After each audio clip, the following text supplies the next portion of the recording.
He was the absolute king of the operating room. While other surgeons would be drenched in sweat, he stayed completely relaxed, listening to music, tapping his foot to the beat, looking totally at ease. That was because Stephen had a pair of hands every doctor in the world envied. Right in front of the entire hospital staff, Stephen once again pulled off an insanely difficult brain surgery. But the moment he stepped out of the OR, an even tougher case showed up. The patient had been shot in the head, and the attending doctor had already pronounced him dead. But after Stephen looked over the chart, he realized that wasn't the case. With time running out, there was no chance to insert an imaging catheter. So he went for something even crazier, removing the bullet blind. Thanks to his unbelievably steady hands, Stephen once again managed to remove the bullet from among countless nerves, pulling off what everyone thought was impossible. Because of that, Stephen had the fame and fortune everyone dreamed of. He had so many trophies, there was barely room to display them. His drawers were filled with luxury goods. His mansion sat right in the city center, and every time he went out,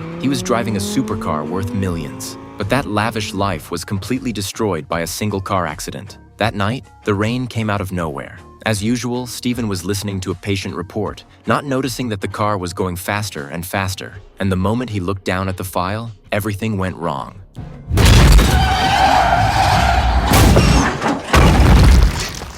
Although the airbag saved his life right away, the hands he was so proud of were slammed straight into the dashboard. Then, with the force of the crash, the car plunged off a cliff.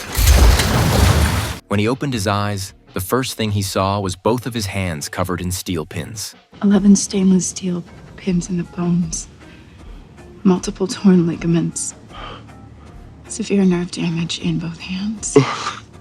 At that moment, Stephen knew his life would end up just like his hands. Even though the doctors did everything they could to save them, he still couldn't even manage a basic grip. What made it even worse was that the hospital executives who once treated him like a cash cow all abandoned him. Even after selling off everything he owned, there was still no sign of a cure. And yet, just when it seemed like all hope was gone, a chance encounter made the broken, desperate Stephen see a new possibility for healing.